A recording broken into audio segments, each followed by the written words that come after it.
TV one के निहायत दिलचस्प ड्रामों और एंटरटेनमेंट से भरपूर शोज किसी भी वक्त देखने के लिए हमारी वेबसाइट विजिट करें या हमारे यूट्यूब चैनल को सब्सक्राइब करें और बेल आइकॉन पर क्लिक करें।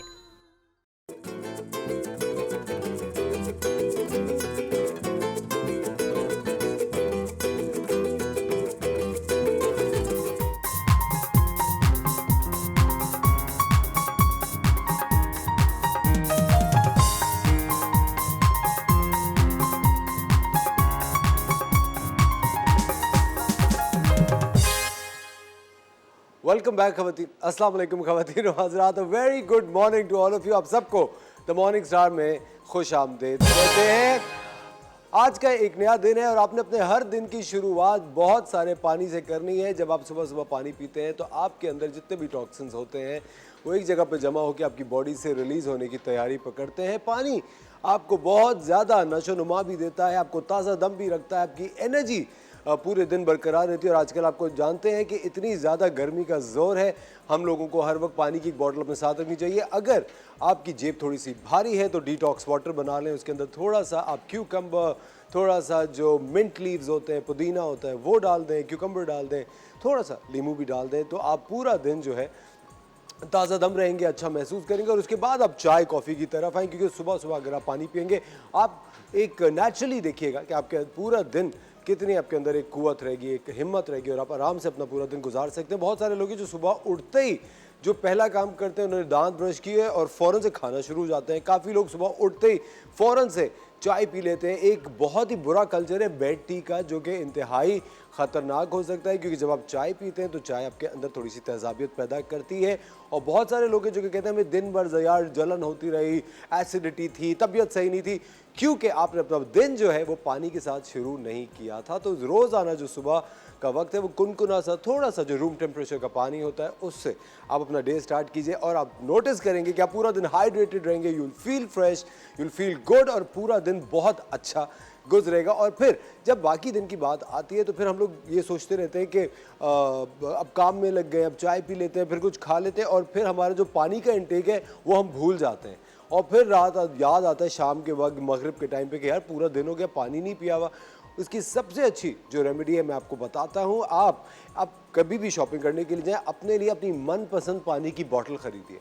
जो बोतल आपको सबसे अच्छी लग रही हो ना रैक में रखी हुई, वो आपने बोतल खरीदी, उसके अंदर पानी भर के आपने रख लिया। अब आप रोज़ाना अब आप बॉटल जब आपके सामने होगी, आपकी मनपसंद बॉटल भी होगी, तो आप रोज़ाना पानी भी पियेंगे। क्योंकि हमें कभी कभी होता है ना कि कोई चीज़ अवेलेबल नहीं होती तो आप कहते हैं चलो छोड़ दो, तो पानी को हर वक्त अपने साथ रखिए। क्योंकि बहुत शदीद गर्मी पड़ रही है। एक दो दिन से कराची का मौसम तो बहुत बेहतर है, अबर आलूद हवाएं चल रही है, बट गर्मी की शिद्दत में इतनी ज़्यादा कमी नहीं हुई। टेम्परेचर वही 34-35 के करीब आजकल चल रहा है, तो बहुत बेहतर है और बहुत ज़रूरी है कि आप अपने आप को हाइड्रेटेड रखें, अच्छे अच्छे मशरूबात लेते रहें, लेकिन ज़्यादा जो चीनी वाले मशरूबात होते हैं या जो सॉफ्ट ड्रिंक्स होती हैं उनसे थोड़ा सा गुरेज कीजिए, क्योंकि वो बहुत ज़्यादा शुगर लेवल को ऊपर ले जाती है। आज का बड़ा अच्छा शो खवातीन और हज़रात आपके लिए हमने लाइन अप किया हुआ है। आज आपकी मुलाकात करेंगे एक न्यूट्रिशनिस्ट से जिनका नाम है अक्सा अमीन, जो कि आपको बताएंगी मैंगो से क्या क्या अफादियत हो सकती है, मैंगो किन किन को खाना चाहिए और मैंगो दवाई के तौर पर कैसे आप इस्तेमाल कर सकते हैं। हमारे साथ होंगी ईमान फातिमा जो कि बहुत ही ज़बरदस्त सिंगर हैं, और किचन के अंदर आज फिर एक सरप्राइज़, हमारे साथ एक नई कुक होंगी, एक नई शेफ़ होंगी जो कि आज कोई एक नया आपके लिए डिश बनाएंगी जो कि ऑफ कोर्स आप लोगों को बहुत पसंद आएगा। ख़वातीन और हज़रात, वक्त हो जाता है एक छोटे से ब्रेक का, मिलते हैं आप लोगों से ब्रेक के बाद।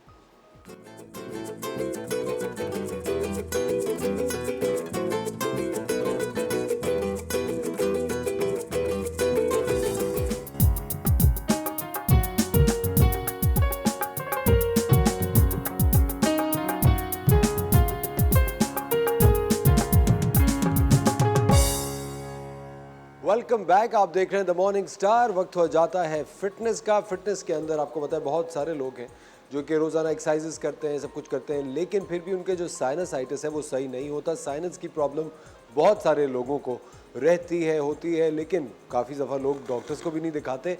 हम आपको आज बड़ी ज़बरदस्त एक्सरसाइज सिखाते हैं जिससे आपके जो साइनसाइटिस है वो बहुत ज़्यादा काम रहेगा और काफ़ी ज़्यादा आपका जो तबीयत ख़राब रहती है साइनस की वजह से वो पुरसुकून होगी। योगा के थ्रू चलते हैं योगी वजाहत की तरफ। अस्सलाम वालेकुम, मैं हूं योगी वजाहत। ये जो नाक है ना जी, इसका बड़ा रोना है। कभी लोग कहते हैं कि उसने हमारी नाक कटवा दी, उसने हमें ये कर दिया, वो कर दिया। ये जो नाक है ना, यह खुद भी एक मसला है, क्योंकि अगर इसमें प्रॉब्लम हो जाए तो बड़ा मसला होता है, और इसको प्रॉब्लम को कहते हैं साइनसाइटिस, साइनस। लेकिन अगर आप ज़रा सा भी गौर करें तो आप सोचें कि आपके चेहरे पे जो अल्लाह सुब्हानहू ताला ने ये नाक दी है, ना सिर्फ इसलिए कि अच्छी नाक खूबसूरती की अलामतों में से एक अलामत भी है, लेकिन ये खुद एक बहुत बड़ा टूल है, और ये टूल है आपकी बॉडी में टेम्परेचर को बैलेंस करने का। योग इसमें एक बहुत बेहतरीन राय बताता है, आयुर्वेद इसमें बहुत बड़ी हमारी रहनुमाई करता है। वो ये जो नाक है, इसको दो हिस्सों में तकसीम किया गया है, दो नथने हैं। सीधा नथना जो है इसको रिप्रेजेंट करता है, ये सूरज को रिप्रेजेंट करता है, इसलिए हम उसको सूर्या कहते हैं, सूर्य नाड़ी। ये नाड़ियाँ हैं, यहाँ से नाड़ियाँ धागे चलते हैं, ठीक है, ये ट्रैक हैं, ये कह लीजिए ये सूर्य या सन ट्रैक है, या आप कह लीजिए सूरज का नथना है। यहाँ से जो सांस अंदर जाती है वो हमारे जिस्म में टेम्परेचर को बढ़ाती है। उल्टी साइड चंद्रा नाड़ी, ये चांद का या मून की रिप्रेजेंटेशन है, और यहाँ से जो एयर जाती है वो हमारे जिस्म में कूलिंग इफेक्ट पैदा करती है। अब होता क्या है कि थोड़ी थोड़ी देर बाद तकरीबन 7 से 9 मिनट के बाद जो हमारे नथने हैं उनकी जो कैविटी है वो हल्की हल्की टर्न होती है। तो कभी एक नथना तेज़ चलता है, हमारे जिस्म में हरारत बढ़ जाती है, फिर वो नथना थोड़ा सा बंद होता है और दूसरा नथना खुल जाता है, तो जिस्म की हरारत जो है वो ठंडक से बैलेंस हो जाती है, और ये खुद ब खुद होता है। हमारे जिस्म का दर्जा हरारत, अंदरूनी दर्जा हरारत यकसा रहता है, चाहे हम कोकाफ पे चले जाएं या फिर हम सहरा में कहीं सहरा गोभी में घूम रहे हो, यानी आप सहरा में हो या बर्फानी इलाके में हो, आपके इंटरनल टेम्परेचर एक होगा। अगर उसमें फ़र्क आ जाए तो आप बीमार हो जाएंगे। और ये टेम्परेचर मेंटेन कहाँ से होता है? नाक से। लिहाजा आप देखिए कि अल्हम्दुलिल्लाह सुमा अल्हम्दुलिल्लाह हमारे दीन बरहक में हमें वज़ू के दरमियान नाक में पानी डालने या नाक की सफाई का भी हुक्म है, और ये हमारे लिए बहुत बड़ा फ़ायदा देता है। अब देखना ये है कि अगर इसमें रोग हो जाए तो क्या होगा। तो इसकी पहली वजह होगी आपकी हसासियत, जिसको हम कहेंगे कि आपको कोई ना कोई एलर्जी हो गई है, तो उसका भी इफ़ेक्ट आपको यहीं आएगा, क्योंकि यही वो ट्रैक है जहाँ से तमाम जर्म्स को रोका जाएगा।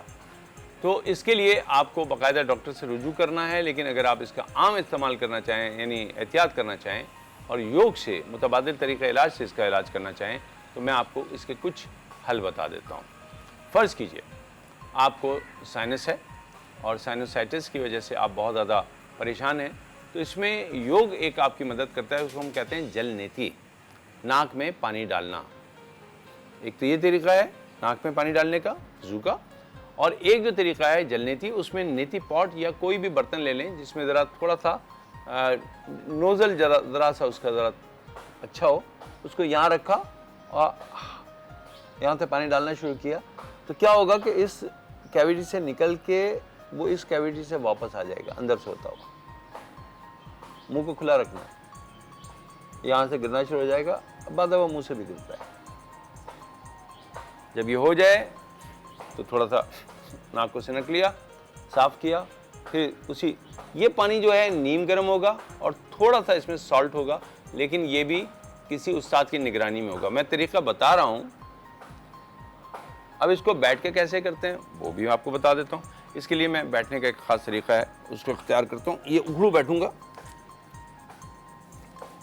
उखड़ू बैठने के बाद थोड़ा सा अपने आप को आगे की तरफ झुकाया और इस तरह नीति पॉट से हमने नीति पॉट से पानी डाला नाक में। जब ये पानी डल गया तो फिर अब हम करेंगे वो है कपालभाति।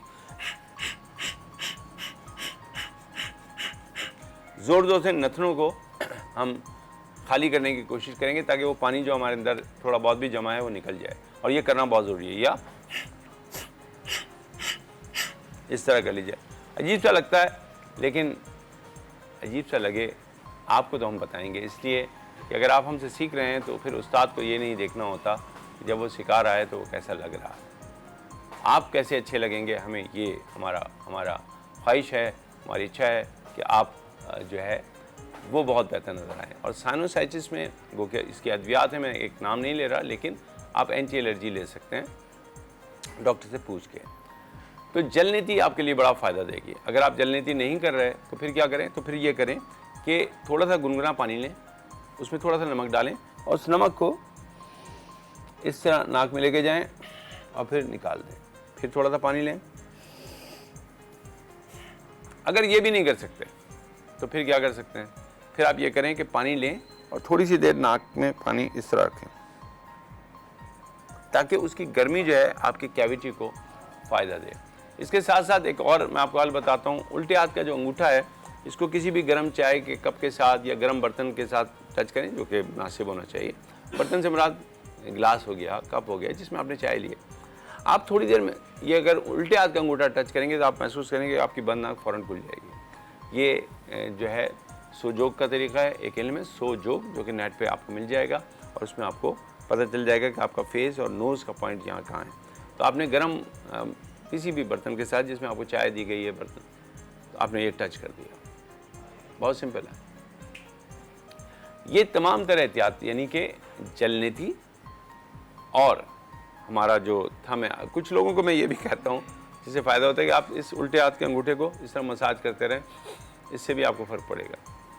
ठीक है, ठंडा पानी मत पीजिए, ठंडी चीज़ों से बचिए और जहाँ टेम्परेचर बहुत तेज़ी से बदलता है उसमें एहतियात रखिए। फौरी ठंडक से गर्म और गर्म से ठंडे में आएंगे तो भी आपको साइनस का प्रॉब्लम होगा। और कोशिश करें कि ठंडी चीज़ें मत लें, ठंडा पानी मत पिएँ, फ्रिज की चीज़ें और प्रिजर्व की हुई चीज़ें भी आपको नुकसान कर सकती हैं। लेकिन आपको अपने डॉक्टर से मशवरा करना चाहिए, जैसे कि इस वक्त आपने अपने योगी से मशवरा किया है। सो इस वक्त मुझे इजाज़त दीजिए, इंशाल्लाह फिर आपसे मुलाकात होगी। जब तक के लिए अल्लाह हाफ़िज़।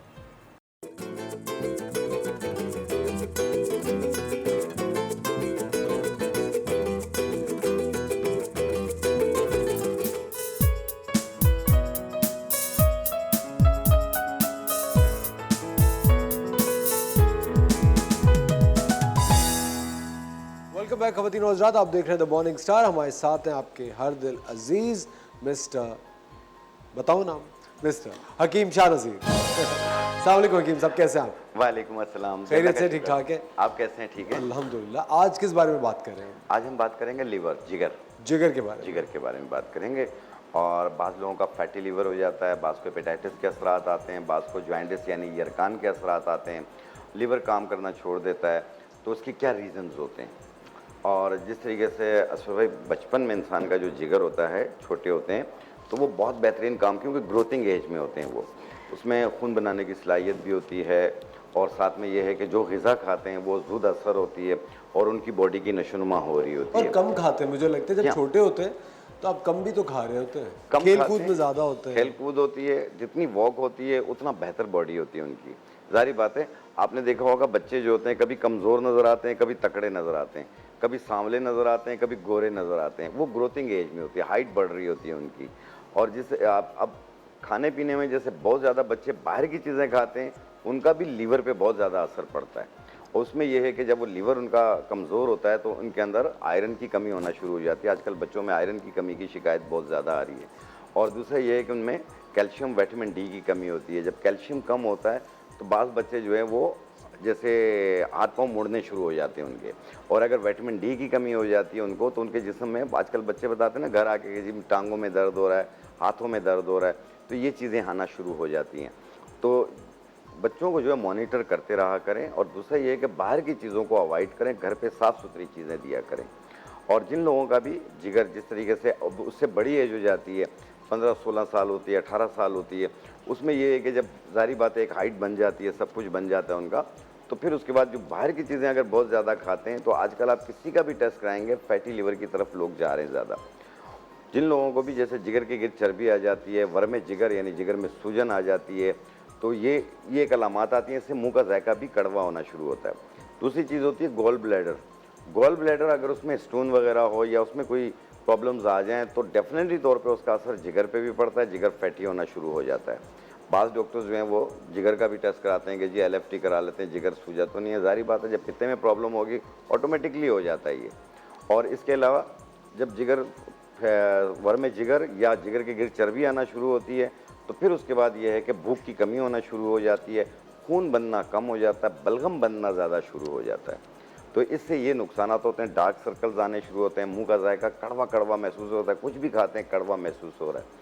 तो आज हम इसको क्यूर करने के लिए जिन लोगों के साथ भी ये शिकायत हो कि जिन लोगों को फैटी लीवर हो रहा हो या जिगर के गिर्द चर्बी आ रही हो, और इसके अलावा साथ में हेपेटाइटिस, जैसे हेपेटाइटिस ए हमें खाने पीने की चीज़ों से लगता है, और ई जो है वो भी खाने पीने की चीज़ों से लगता है, बी आपके ब्लड में आता है। बाद लोगों के बी में, हेपेटाइटिस बी में जो है वो वायरस पाया जाता है, उसके जरासीम पाए जाते हैं, लेकिन वो डेड होते हैं, बास के होते हैं, एक्टिव होते हैं।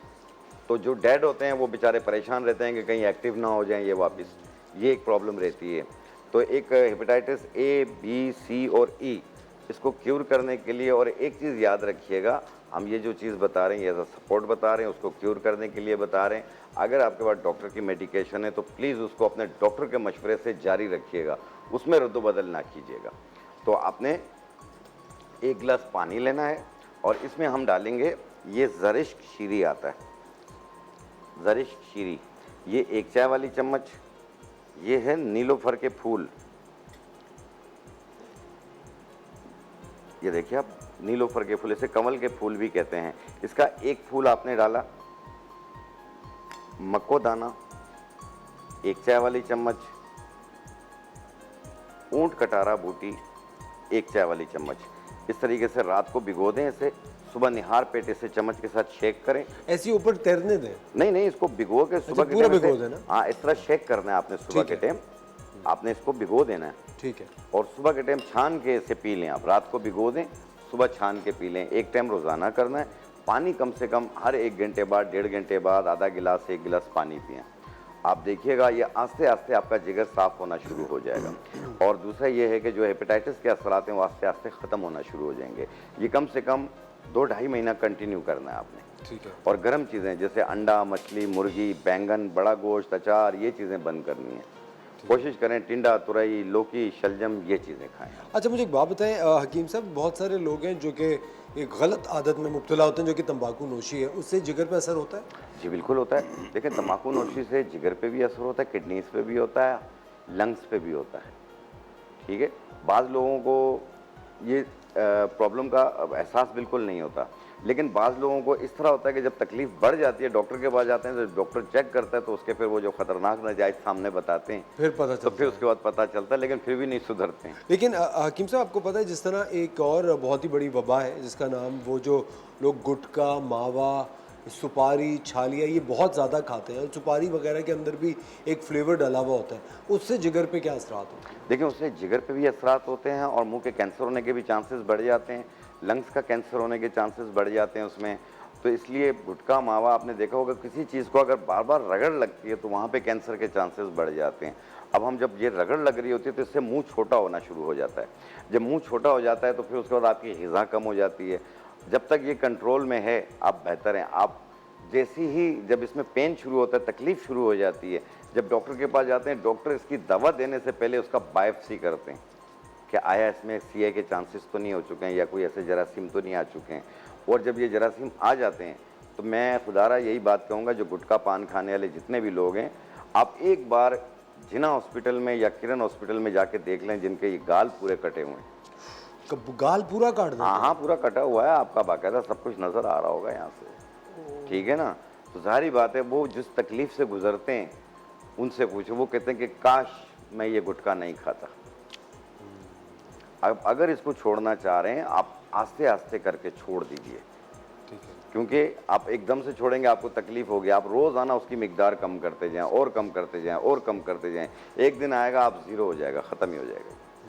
क्योंकि मुझे लगता है हकीम साहब, अगर आप कोई भी बीमार होता है घर में, तो पूरा घर ही बीमार होता है। सारी बात, उसकी तीमारदारी करना, ख्याल रखना, और बीमार होकर आप अपने आप को तो डालते ही मुसीबत है, पूरे घर वालों को भी आप उसी मुसीबत में डाल देते हैं। देखिए, ये एक नौजवान लड़कों से अलावा मैंने शादीशुदा बाल बच्चेदार लोगों को देखा है, लेकिन वो अपने इसी में, क्योंकि उनकी ज़िंदगियों के साथ काफ़ी लोगों की ज़िंदगियाँ वाबस्ता होती हैं। बेशक। लेकिन प्लीज़ अगर ये चीज़ छोड़ दें तो बहुत अच्छी बात है। बहुत अच्छी बात है। अच्छा हकीम साहब, जब जिगर थोड़ा सा मेल फंक्शन करना शुरू करता है, उसके पहले असरात क्या होते हैं? देखिए, उसके पहले असरात ये हैं कि भूख की कमी हो जाती है, मुंह का जायका चेंज हो जाता है, मुंह का जायका कड़वा कड़वा महसूस होता है। तो आप समझ जाइएगा कि आपके लीवर फंक्शन में कोई प्रॉब्लम हो रही है। तो डॉक्टर सबसे पहले LFT करवाते हैं, क्या आया हम इसका ब्लू रिबन देखें, क्या आया वो कितना है, आया फैटी तो नहीं हो रहा लीवर, और फिर उसके बाद अल्ट्रासाउंड किया जाता है। तो इसमें यह है कि देखें, अगर आपका hepatitis C same like cancer होता है ये, अगर ये हुआ है तो फिर प्लीज़ फौरी तौर पे अपने डॉक्टर के पास जाके इसकी ट्रीटमेंट शुरू कर दें। जब भी याद रखिएगा, आप किसी हेपेटाइटिस की कोई भी ट्रीटमेंट, जैसे इंजेक्शन है, बहुत सारी चीज़ें जो डॉक्टर सजेस्ट करते हैं, क्योंकि डॉक्टर माँ बाप होते हैं, आप उसका बेधड़क होके जाइए, आपको ठीक करने के लिए बैठे हुए हो, तो इसमें बीपी हाई रहने लग जाता है थोड़ा जब इसकी ट्रीटमेंट शुरू होती है। तो उसमें ये है कि आप वो जो डॉक्टर है वो साथ में आपको बीपी की भी दवा देंगे ताकि आपका बीपी भी शूट ना करे और आपका ये मसला भी हल हो जाए। अच्छा, ख़वातीन और हज़रात, हकीम शाह नज़ीर हमारे साथ मौजूद है। वक्त हो जाता है एक ब्रेक का, मिलते हैं आपसे ब्रेक के बाद।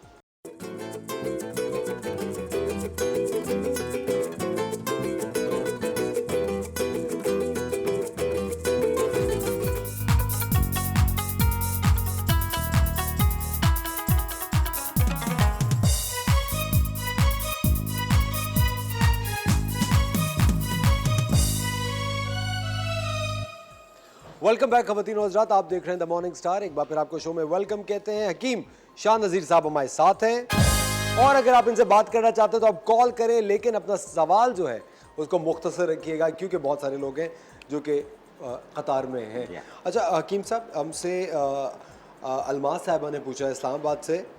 अलमास साहिबा ने पूछा है इस्लामाबाद से। वो कहने लगी, उन्होंने लिखा है कि जब मैं रात में सो रही होती हूँ तो नींद फ़ौरन आ जाती है, लेकिन फिर तकरीबन कोई उनकी बीच में दम घुटता है और आँख खुल जाती है और फिर नींद का पूरा साइकिल डिस्टर्ब होता है।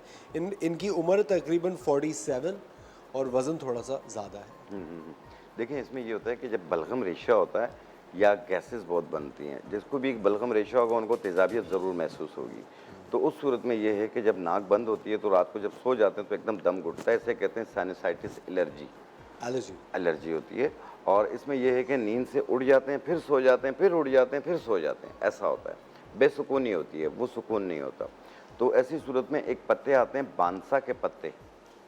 बांसा के पत्ते 1 चम्मच सवा कप पानी में डालें, उबाल लें, कहवा बन गया, रात सोने से पहले पी लें, 1 टाइम रोज़ाना। ठीक है, आप देखिएगा फ़र्क आपको पहले ही दिन पड़ेगा।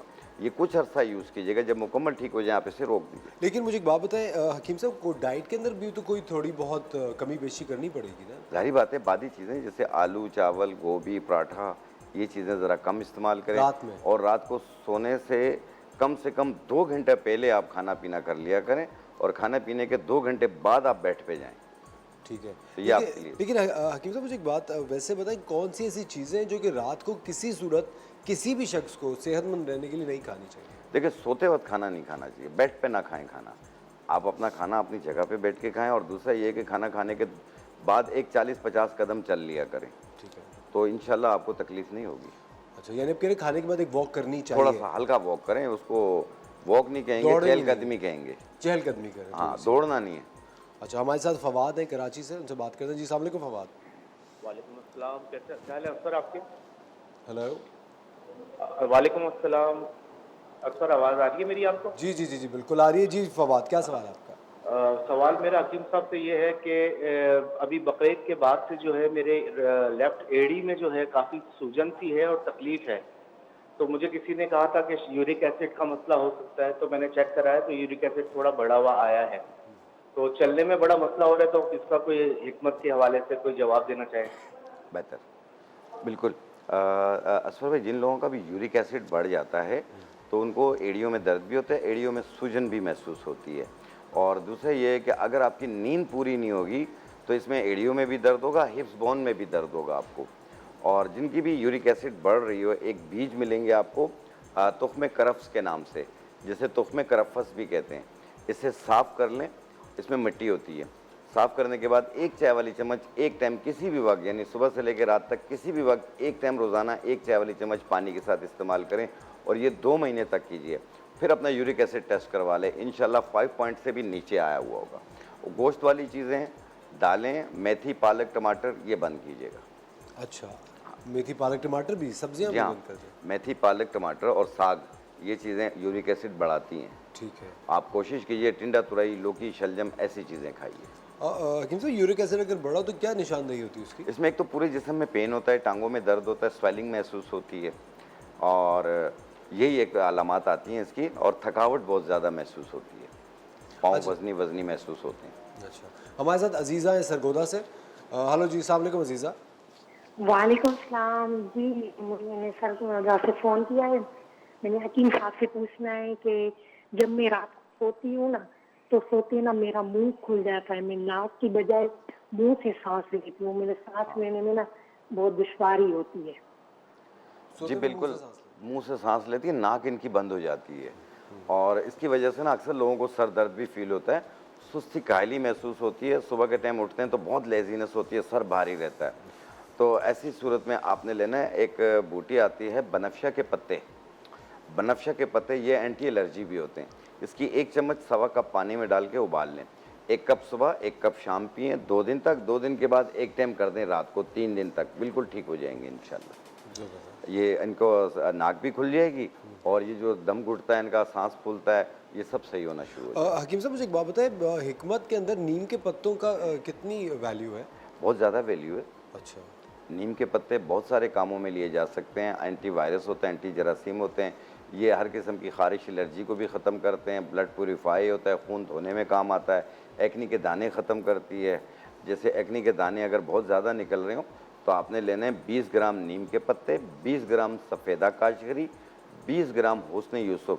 इनको मिला के बारीक पाउडर बना लें और अर्के गुलाब में इसका पेस्ट बना के पूरे चेहरे पे लगाएं। आधे घंटे के बाद धो लें।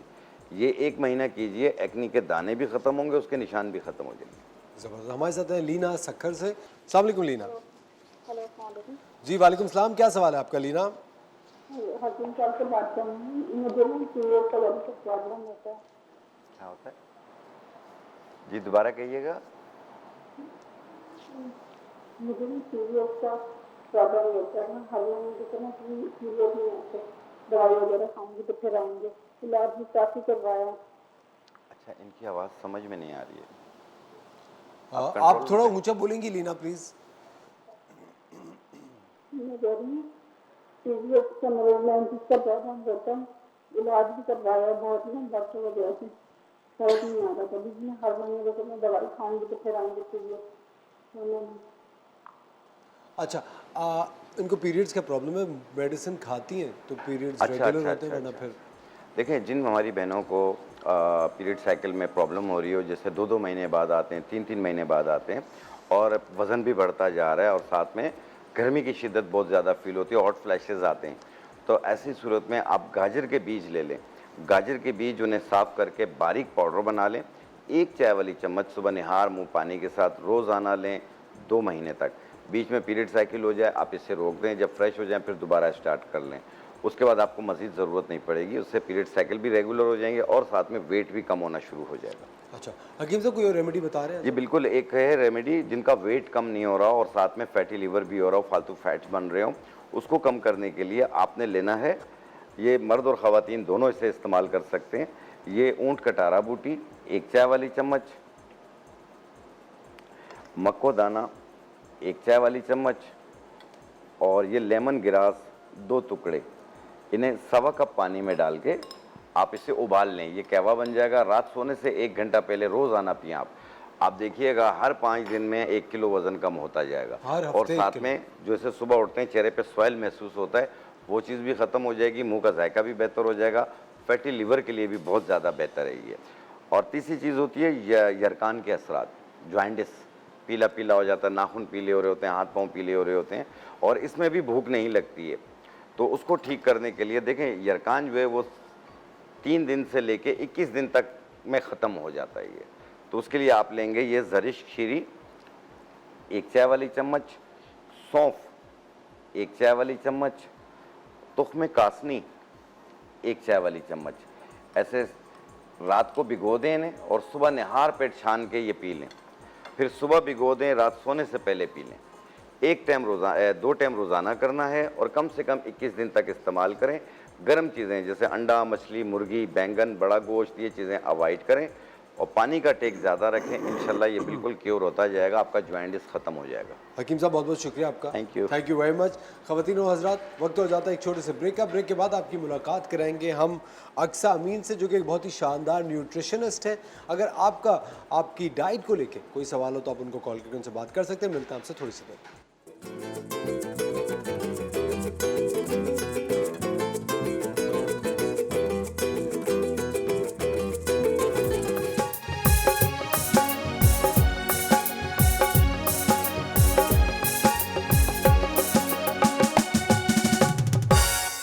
वेलकम बैक खवातीन और हज़रात, आप देख रहे हैं द मॉर्निंग स्टार। एक बार फिर आपको शो में वेलकम कहते हैं। आपकी मुलाकात कराते हैं एक बहुत ही शानदार न्यूट्रिशनिस्ट से जो स्पेशलाइज करती हैं हार्ट हेल्थ में, दिल के मामलात में बहुत स्पेशलाइज करती हैं। हमारे साथ हैं अक्सा मीन। अस्सलाम वालेकुम अक्सा, कैसे हैं आप? वालेकुम अस्सलाम, मैं बिल्कुल ठीक। अक्सा कैसे अक्सा, आज हम किस बारे में बात करें? मैंगोज़ के बारे में। यस, आम हमारी सेहत के लिए कितने अच्छे और कितने मुज़र हो सकते हैं, बताइए।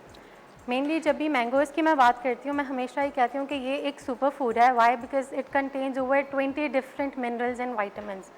हम मेनली फोकस करते हैं जब भी खाने के बारे में, किसी भी स्पेसिफिक फ्रूट के बारे में, तो हमारी कोशिश क्या होती है कि वो हम फूड सेलेक्ट करें जो हमें बहुत ज़्यादा न्यूट्रिशनली बेनिफिट कर रहा है। So mango comes with over 20 different minerals and vitamins जो कि आपके डिफरेंट बॉडीली फंक्शंस में बहुत इंपॉर्टेंट रोल प्ले करते हैं। बीट लाइक आपके डाइजेस्टिव सिस्टम हो गया, बीट लाइक आपकी कार्डियक हेल्थ हो गया, या स्लीप पैटर्न ही क्यों ना हो गया। सुनिए, मैंगोज़ में भी तो इतनी सारी इकसाम आती हैं, बिल्कुल। तो क्या कोई ऐसी मैंगो की किस्म है जो कि सेहत के लिए अच्छी ना हो ज़्यादा? नहीं, मेनली कोई भी ऐसा आम नहीं है जो हम ये कहें कि आपकी सेहत के लिए अच्छा नहीं है। हर किसी के डिफरेंट कैरेक्टरिस्टिक्स हैं, कलर, साइज़, शेप वगैरह की बात है। सो इंडिविजुअलाइज असेसमेंट के बेसिस पे हम ये ज़रूर बता देते हैं कि कितना फ्रीक्वेंसी ऑफ कंजम्पशन और कितनी क्वांटिटी आपके लिए बेहतर है। तो कितनी फ्रीक्वेंसी होनी चाहिए वैसे? क्योंकि आपको पता है आम अगर किसी घर में कोई अगर आम खरीदने के लिए लोग जाते हैं तो 3 पेटियां तो लेते हैं, 5 किलो से तो शुरू होती है बातचीत। असल में पाकिस्तानी अवाम में थोड़ी सी जो मेंटेलिटी मैंने चेक की है उसमें ये होता है कि बेदरीग चीज़ों का इस्तेमाल होता है। तो अगर कोई भी चीज़ पसंदीदा है, मेनली अगर मैंने कह दिया, मैं बड़ा फोकस रहती हूँ कोई भी स्टेटमेंट देने से पहले। लेट्स से फॉर एग्जांपल मैंने कह दिया अभी कि 20 डिफरेंट एसेंशियल अमाइनो एसिड्स और मिनरल्स एंड वाइटामिन जिसमें मौजूद हैं, तो ऐसा हो सकता है कि लोग बोलें कि सबसे अच्छा फ्रूट यही है तो आप इसको ज़्यादा से ज़्यादा इस्तेमाल करना शुरू कर दें। तो ऐसा बिल्कुल नहीं करना है। मेनली ये है कि आप ज़रूर इस्तेमाल करें, लेकिन अपनी हेल्थ कंडीशंस को डाइटिशियन से या डॉक्टर से, आपके जो भी हेल्थ केयर प्रोफेशनल से एवेलुएट करा लें। फिर जो डाइटिशियन आपको बताए उसके हिसाब से आप इस्तेमाल कर सकते हैं। अच्छा, लेकिन अगर एक नॉर्मल जो यंगस्टर्स होते हैं, मतलब स्कूल गोइंग, कॉलेज गोइंग जो लड़के लड़कियां होते हैं, उनके लिए कितनी कंजम्पशन वैसे? मेनली दिन के अंदर हम 3 फ्रूट रेकमेंड करते हैं कि आप आराम से इस्तेमाल कर सकते हैं। और इसका मेनली साइज़ हम बताते हैं कि 1 कप जो मेजरिंग कप्स होते हैं उसमें आप देख लें 1 कप आपने इस्तेमाल करना है। 1 कप मीन्स 1 फ्रूट, तो थ्राइस अ डे आप स्नैक के तौर पे इसे इस्तेमाल कर सकते हैं। लेकिन अगर आपको कोई डिजीज़ स्पेसिफिक कंडीशन है, for like there are many people जो यंग पॉपुलेशन में भी आप देखें डायबिटीज़ मौजूद है, तो अगर आपके साथ ऐसी कोई मेटाबॉलिक कंडीशन एसोसिएटेड है तो फिर आपकी रिकमेंडेशन लिमिट हो जाती है। अगर आपको कोई ऐसी हेल्थ कंडीशन नहीं है तो फिर आप आराम से 2 से 3 फल दिन में इस्तेमाल कर सकते हैं। लेकिन ये ना करें कि सिर्फ आम ही हम दिन में 3 मरतबा और हर दिन इस्तेमाल करेंगे, so it's not good. Because उसका कैलोरी कंटेंट भी है, फिर उसके अंदर शुगर का भी एक अमाउंट अच्छा मौजूद है। तो हमें तमाम चीज़ों को ध्यान में रख के इस्तेमाल करना होता है। अक्सर बहुत सारे लोग हैं जो कि स्वीट डिशेस नहीं खाते, उनका स्वीट टूथ नहीं होता, क्योंकि भी हम तो मीठा खाते ही नहीं है, लेकिन वो फल खाते हैं मीठे के लिए। क्या सिर्फ जो लोग फल कंज्यूम करते हैं उनको डायबिटीज़ हो सकती है? नहीं, मेनली बहुत अच्छा सवाल है आपका ये। अक्सर मैंने ये देखा, बहुत सारे लोग ये सवाल करते हैं, उनका कंसर्न होता है जो इस चीज़ से एसोसिएटेड है कि उन्होंने हमें अक्सर ये कहते हुए सुना है कि हम शुगर के मरीज़ों को कहते हैं कि जी आप अपना मैंगो का इस्तेमाल कम कर लें। तो उन्हें ऐसा लगता है, ये माइंडसेट भी हमारे यहाँ परवेल करता है कि शायद मैंगो के या किसी भी दूसरे फल के इस्तेमाल से शुगर हो जाएगी, जबकि ऐसा नहीं है। जितने भी फ्रेश फ्रूट्स हैं उनके अंदर बहुत हेल्दी अमाउंट में जो है ना आपके पास न्यूट्रिएंट्स भी और शुगर कंटेंट भी मौजूद है, तो आप वो इस्तेमाल कर सकते हैं। वो आपको कभी भी किसी बीमारी की तरफ या डायबिटीज़ की ऑनसेट की तरफ नहीं लेके जाता। एक स्टडी पब्लिश हुई थी जो मैं रिकॉल कर पा रही हूँ, 2020 में पब्लिश हुई थी यूनिवर्सिटी ऑफ कैलिफोर्निया डेविस में।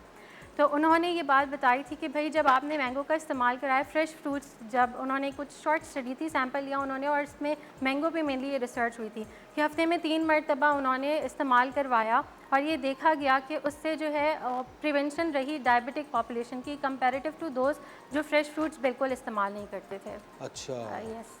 अच्छा, अक्सर मैंगो जब आता है तो फिर ऑफकोर्स मैंगो से रिलेटेड बहुत सारी डिशेस बनती हैं और उनमें टॉप ऑफ द लिस्ट होता है मैंगो शेक, जो कि हर जगह पे मिल रहा होता है। फिर लोग कहते हैं भाई अभी आम आया हुआ है तो मैंगो शेक तो पी लो, और इतनी दफ़ा ऐसा होता है कि किसी के यहाँ जाते भी है ना, आप मना नहीं कर पाते। मैंगो शेक, अब कोई चीज़ इतने करीब अगर आ गई आपके और आपको पसंद भी, तो फिर आप कहते चलो। बिल्कुल। तो मुझे एक बात बताएं, मैंगो शेक जो है वो किस कंडीशन में पीना चाहिए, किस तरह का पीना चाहिए, या बिल्कुल उसको अवॉइड करना चाहिए? नहीं, मैंगो शेक बहुत अच्छा ऑप्शन है, उसे हर बंदा इस्तेमाल कर सकता है, चाहे डायबिटिक है, नॉन डायबिटिक है, हेल्दी पॉपुलेशन है, बच्चे बड़े सब इस्तेमाल कर सकते हैं।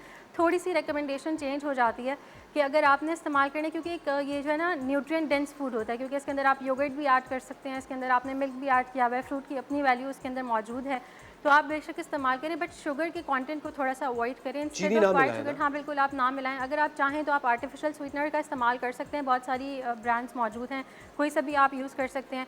इवन डायबिटिक पेशेंट भी जो आर्टिफिशियल स्वीटनर्स हैं उनका इस्तेमाल कर सकते हैं। और कुछ लोग नहीं पसंद करते, तो उनको हम ये कहते हैं कि बस मौसम का जो भी फल आपने लिया, बीट लाइक मैंगो या कोई भी फल की अपनी मिठास बहुत काफ़ी होती है। और आजकल कुछ टाइप्स जो हैं आपने भी देखा होगा मैंगो की, बहुत ज़्यादा मीठे भी होते हैं, तो अगर आप उसमें शुगर का इस्तेमाल ना करें तो आपको कोई कोई मसला फर्क नहीं नहीं होता, आराम से पड़ता। आप आपको बिल्कुल पता ले पिछले सकते कुछ 2-4 दिन से मैं मैंगो शेक बना रहा हूँ बगैर चीनी के ही, वो इतना ज़्यादा मीठा मीठा हो होता जाता है, है, उसके अंदर बिल्कुल। बहुत शुगर कंटेंट वैसे ही ज़्यादा है। मुझे बताइए, जब आप मैंगो शेक पी रहे होते हाँ हैं, जी। उससे क्या पहले खाने में एहतियात करनी चाहिए? क्योंकि अगर आपने पेट भर के खाना खाया और फिर आपने मैंगो शेक भी पी लिया, तो फिर कितनी तबाही मचती है बॉडी में? मेनली ओवर ईटिंग की तरफ चले जाते हैं। और अगर इसी तरह आपकी प्रैक्टिस रही किसी भी फूड के साथ कि आपने वक्फा दिए बगैर इस्तेमाल कर लिया, तो over eating will definitely gonna lead you towards obesity. और फिर ओबेसिटी के साथ साथ मेटाबॉलिक कंडीशंस एसोसिएटेड हैं, ब्लड प्रेशर हो गया, डायबिटीज़ हो गया, कार्डियक हेल्थ हो गई। तो हमेशा हम रिकमेंड ये करते हैं, क्योंकि एक वो न्यूट्रिएंट डेंस फूड है, सो हमेशा आप अपने खाने के दरमियान 1-1.5 घंटे का वक्फा ज़रूर दें। मेनली ब्रेकफास्ट में अगर आपने ले लिया तो इतना मसला नहीं है, उसके साथ अगर आप 1-2 लाइट स्नैक कोई लेना चाहें वो आप बेशक ले लें, फिर आप दोपहर का खाना ले लें। मेनली मिड मॉर्निंग या इवनिंग के टाइम पे भी आप इसका इस्तेमाल कर सकते हैं। सो कोशिश ये करें कि थोड़ा सा वक्फा दें।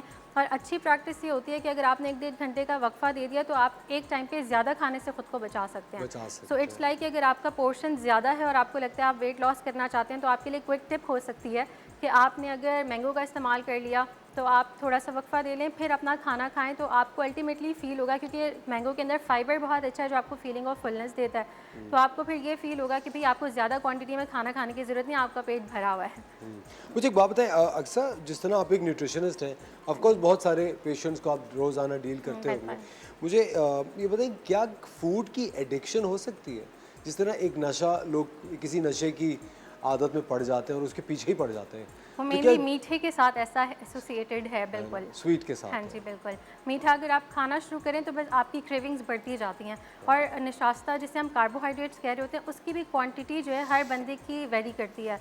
तो अगर आपने एक मरतबा ज़्यादा क्वांटिटी में वो चीज़ इस्तेमाल करना शुरू कर दी, लाइक आपका पोर्शन अगर ख़राब हो गया है, तो ultimately you will crave for more. ये बिल्कुल सिंपली बहुत आम फहम वाली बात है कि कोई भी चीज़ अगर आप ज़्यादती के साथ इस्तेमाल करने लगे तो अल्टीमेटली आपका ब्रेन नेक्स्ट टाइम आपको यही सिग्नल करेगा कि आपको ये चीज़ ज़्यादा चाहिए। सो क्विक टिप मैं हमेशा अपने क्लाइंट्स को, अपने पेशेंट्स को ये देती हूँ कि अगर आपको लगे कि आपका मीठा खाने का दिल चाह रहा है तो 2 सेकंड का ब्रेक लिया करें, फ़ौरन से भागा मत करें मीठे के पीछे। 2 सेकंड का ब्रेक लें और अपने आप से सवाल किया करें कि क्या मुझे वाकई में मीठा खाने की ज़रूरत है या मेरी बॉडी कहीं डिहाइड्रेट तो नहीं हो रही।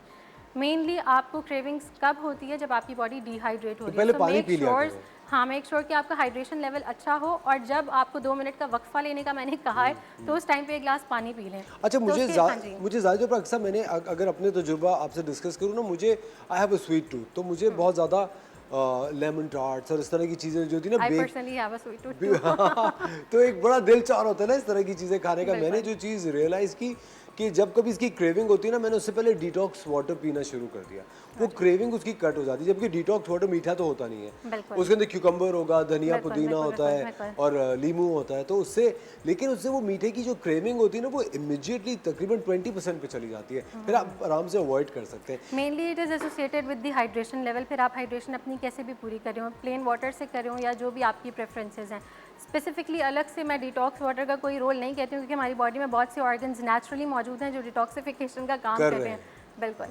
लेकिन मेरे ख्याल से वो एक, मुझे कभी कभी लगता है कि आपकी मुंह को ना सिर्फ एक जायका कोई चाहिए होता है। मेनली जिन लोगों से सादा पानी बहुत नहीं पिया जाता, तो हम ज़रूर कह देते हैं कि आप कोई चीज़ ऐसी कर लें, थोड़ा सा टेस्ट चेंज हो जाए, सो दैट आप फ्रीक्वेंट पानी पीते कंजम्पशन रहें। आपकी हो सके, क्वांटिटी आप अच्छी पी लें। क्योंकि अक्सर लोग ऐसे होते हैं कि उनसे प्लेन वाटर ज़्यादा नहीं पिया जाता, बहुत नोजियाटिक फील करते हैं, तो उनके लिए अच्छा ऑप्शन है। अच्छा, अक्सर बहुत सारी हमारी एक पूरी कौम है लोगों की, लार्ज नंबर ऑफ पीपल जो कि एडिक्ट है फिजी ड्रिंक्स के। वो मतलब पानी को देखते भी नहीं, वो प्यास भी फिजी ड्रिंक से बुझा रहे होते हैं। सुबह उनकी जो जैसे ही जागते हैं तो फिजी ड्रिंक उनके साथ होती है पानी की बोतल की जगह। वो एडिक्शन किस तरह तोड़ी जाए? ये एक तो सबसे पहले मैं कहूँगी कि बहुत ही गलत प्रैक्टिस है, बहुत ही गलत प्रैक्टिस। मेरे पास अक्सर मरीज़ ऐसे आते हैं, बीमार होते हैं, और जब वो डाइटिशियन की या न्यूट्रिशनिस्ट की शक्ल देखते हैं तो पहला सवाल ये पूछते हैं कि क्या हम फ़लानी तरह की बोतलों का इस्तेमाल कर सकते हैं जो भी फिज़ी ड्रिंक्स हैं। और मैं उनसे बड़ा तंग होकर बात कहती हूँ कि ये सवाल कौन पूछता है डाइटिशियन से। तो ये बहुत गलत प्रैक्टिस है, क्योंकि उसके अंदर आप देखें वाइट शुगर का कंटेंट बहुत ज़्यादा है, बहुत ज़्यादा, जो कि एक हेल्दी अडल्ट के लिए या किसी भी बंदे के लिए रिकमेंडेड नहीं है। जो डाइट ड्रिंक्स होती हैं वो डाइट कोक आप ले सकते हैं, उसके अंदर एटलीस्ट शुगर के कंटेंट को आपने कॉम्प्रोमाइज़ कर लिया, लेकिन एडिशनली आपको कोई हेल्थ बेनिफिट तो नहीं दे रहा वो। So better opt for those thing जो आपको न्यूट्रिशनली बेनिफिट भी करे ना, इंस्टेड ऑफ कि जस्ट आपने अगर दिखाना है किसी को कि हाँ जी हम डाइट कोक पीते हैं और हम डाइट में, उसके अलावा बेशक आप सारी चीज़ें खाते हो, ठीक है, पोर्शन आपका बेशक बड़ा क्यों ना हो, लेकिन अगर आप एक डाइट कोक ले रहे हैं तो आपको कोई फ़ायदा नहीं दे रहा। सो आई विल नेवर रिकमेंड कि आप उनका इस्तेमाल करें। अलबत्ता जो दूध सोडा होता है, अक्सर आपने देखा होगा कि दूध के अंदर सफ़ेद बोतल बनाकर इस्तेमाल करते हैं, तो वो इस्तेमाल कर सकते हैं, उसमें कोई मज़ाक़त नहीं। अगर ऐसे में अगर आपने डाइट इस्तेमाल कर लिया, यानी आपने कोई भी सफ़ेद बोतल ली है जो डाइट है, उसमें ऑब्वियसली ज़ीरो कैलोरी होंगी, शुगर कंटेंट नहीं है, वो आप बेशक इस्तेमाल करें, उसका कोई ऐसा सिग्निफिकेंट डिफरेंस नहीं है कि वो आपकी हेल्थ को डिटोरिएट कर रहा हो, तो ऐसा बिल्कुल नहीं। अच्छा, आप स्पेशलाइज करती हैं हार्ट हेल्थ में? जी, मेरी स्पेशलाइजेशन है कार्डियक हेल्थ। मुझे एक बात बताएं कि हार्ट हेल्थ को बेहतर रखने के लिए कौन से ग़िज़ा में लेनी चाहिए, और पहले वो कौन से अंदेशे होते हैं, या पहले कौन सी चीज़ें वो निशानदेही करती हैं कि आपका दिल अब प्रॉब्लम में आने वाला है? मेनली आपका जो है डाइट के एसोसिएटेड जो हम बात करते हैं हम ये कहते हैं कि आप बैलेंस डाइट लें। कोई स्पेसिफिकली भी एक फ़ूड ऐसा नहीं है कि मैं बोलूँ कि वो मिरेकल फूड या फ्रूट है कि सिर्फ उसका इस्तेमाल करेंगे तो आपके दिल की सेहत जो है वो बहुत अच्छी रहेगी। लाइफस्टाइल मॉडिफिकेशन बहुत इंपॉर्टेंट रोल प्ले करती है। अगर आप फिज़िकली एक्टिव नहीं हैं, आप अपने लिए टाइम नहीं निकालते हैं, आपका स्लीप पैटर्न अच्छा नहीं है, और साथ साथ वही बात कि मीठे का इस्तेमाल ज़्यादा है और शुगरी ड्रिंक्स हैं, बेवरेज हैं, इनका अगर आप इस्तेमाल करें तो आप प्रोन हैं कि आपको इस तरह की बीमारियां होंगी। सबसे पहले मेटाबॉलिक कंडीशंस आती हैं जिसमें ब्लड प्रेशर है, डायबिटीज़ है, और जब ये चीज़ें एसोसिएटेड होती हैं तो definitely it will lead to either renal functions आपके इम्पेयर होंगी, आपकी कार्डियक हेल्थ जो है वो कॉम्प्रोमाइज़ हो जाती है। सो कोशिश करें कि अपनी डाइट को आपने बहुत क्लीन रखना है, बहुत बैलेंस रखना है, तमाम फूड ग्रुप्स में, और फिज़िकली एक्टिव रहें। सिम्टम्स मेनली जनरलाइज़ करना बड़ा मुश्किल है कि हम बताएं, क्योंकि अक्सर हमारे यहाँ आपने देखा होगा दो बातें हम अगर किसी को बता लें तो हो सकता है वो परेशान हो के डॉक्टर के पास भाग पड़े कि कहीं हमें दिल का मसला तो नहीं हो गया। तो क्विक टिप ये है कि आप अपनी डाइट पे फोकस करें और फिजिकली एक्टिव रहें। इवन अगर आपको हार्ट एसोसिएटेड सिम्टम्स भी हैं, लाइक अगर हार्ट बर्न होता है या दिल की कोई तकलीफ़ रही है, तो आपके लिए बेहतर यह है कि आप अपने हेल्थ केयर प्रोफेशनल को एक दफ़ा विजिट कर लें। वहाँ पे डाइटिशियंस मौजूद होती हैं, तो वो आपको प्रॉपर्ली डाइट प्लान बनाकर दे देंगी कि भाई आपने क्या चीज़ कितनी मिकदार में किन औकात में इस्तेमाल करनी है। अच्छा, जिस तरह बार बार हम लोग कुछ मैगजीन्स आते हैं जिसके अंदर लिखा हुआ होता है कि आइडियल फॉर हार्ट हेल्थ, कोई एक चीज़ का नाम लिखा हुआ होगा, बीट रूट, या मिसाल दे रहा हूँ खाली, अनार, pomegranate, ideal for heart health. तो कौन से ऐसे फ्रूट्स हैं या कौन से ऐसे सब्जियां हैं या खाने हैं जो दिल की सेहत को बेहतर रख सकते हैं? तमाम जितने भी अनप्रोसेस्ड फूड्स होते हैं, लाइक डब्बे वाली जो चीज़ें हैं उनसे हट जाएं, आप नेचुरल जो चीज़ें हैं उनका आप इस्तेमाल करें, वो आपकी हार्ट हेल्थ को बेहतर रखने में मदद कर सकते हैं। सोडियम का बहुत इंपॉर्टेंट रोल है। हमारे यहाँ हर तरह के नमक का बहुत ज़्यादा फ्रीक्वेंट इस्तेमाल है, ऊपर से खानों पे डाल के इस्तेमाल किया जा रहा होता है, फिर पैकेट मसालों का इस्तेमाल हो रहा होता है, उसके अंदर भी सोडियम कंटेंट मौजूद है। सो आप ख़ुद भी डाल रहे हैं, पैकेट प्रोडक्ट में भी मौजूद है, तो फिर अल्टीमेटली आपकी पर डे की रिक्वायरमेंट से वो एक्सीड कर रहा होता है। सो ये चीज़ें मेनली प्रैक्टिस करें कि ऐसा ना करें। अच्छा, अभी आपने बताया कि किस तरह फिज़ी ड्रिंक्स और ये शुगरी ड्रिंक्स जो हैं, चाहे वो शरबत हो चाहे वो कोल्ड ड्रिंक्स हो, आपकी सेहत के लिए उनकी क्या वैल्यू, अभी हमारी न्यूट्रिशनिस्ट ने बताया। मुझे पता है बहुत पाकिस्तान में चाय का बहुत ट्रेंड है, बहुत लोग चाय पीते हैं और दिन में 2-4 दफ़ा तो चाय पीते ही रहते हैं। अब उनमें से काफ़ी लोग हैं जो कि चीनी के बगैर पीते हैं, कुछ लोग हैं जो गुड़ के साथ पीते हैं। आप मुझे बताएं कि चाय कितनी ज़रूरी है? रिकमेंडेड अमाउंट कैफीन का किसी भी तरह का 2 कप्स अ डे है कि आप दिन में 2 कप, हाँ बिल्कुल, इतना इस्तेमाल करें, इससे ज़्यादा ना इस्तेमाल करें।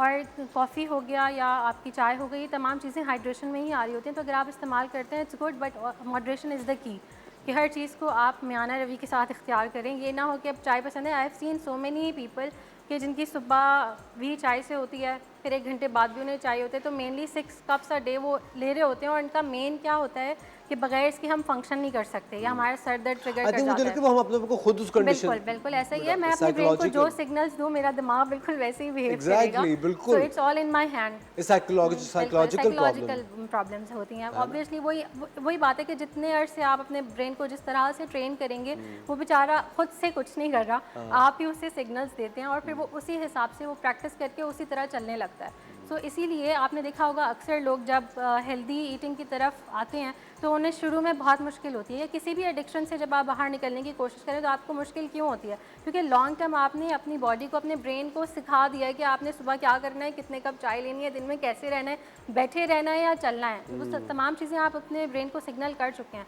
तो ऑब्वियसली टाइम तो लगता है चीज़ों को, बट ये है कि जितना आप अच्छे सिग्नल्स देंगे उतनी आपकी बॉडी भी अच्छी रहेगी और आपके लिए ही फ़ायदा है। और सब दुनिया की सबसे बड़ी जो एडिक्शन है वो चीनी की है। चीनी की है, बिल्कुल। चीनी की एडिक्शन से हम बहुत मुश्किल, चीनियों की नहीं कह रहा, मतलब चीनी शुगर एडिक्शन जो है वो दुनिया की सबसे बड़ी एडिक्शन है। उससे अपने आप को अलहदा करना, निकालना बहुत ही ज़्यादा मुश्किल है। उससे निकलने के लिए क्या करें? हेल्दी ऑप्शंस तो यही है। जैसे हमने फ्रूट्स की बात की थी, तो आप स्नैक के तौर पे जब आपका मीठा खाने का दिल चाहते हैं तो मेक श्योर कि आप मीठे के कोई फल खा बजाय लें। आप फल का इस्तेमाल कर लें, तो आपकी शुगर की क्रेविंग्स तो देखिए सेटिस्फाई हो जाती है। हाँ, अब अगर आप ये बोलें कि आपको इस तरह के कुछ टार्ट्स चाहिए, आपको बहते हुए लावा केक्स खाने हैं, तो वो बहुत अलग बात है। कितने लेकिन मज़े के तो बहुत होते हैं। हाँ, होते ऑब्वियसली बहुत मज़े के हैं, लेकिन वही बात है कि once in a blue moon आप इस्तेमाल कर सकते हैं। इंसान है, जाहिर सी बात है, लाइफ लॉन्ग रिस्ट्रिक्शन तो नहीं, जो प्रैक्टिकली मेरे लिए पॉसिबल नहीं है, वो मुझे लगता है कोई भी इंसान नहीं फॉलो कर सकता। लेकिन हेल्दी ऑप्शंस की तरफ जितनी कोशिश करें आप आने की, उतना ये क्या देखिए, आप अपनी हेल्थ को मेंटेन कर सकते हैं ना, आप अपनी एजिंग की प्रैक्टिस को जो है वो स्लो डाउन कर सकते हैं।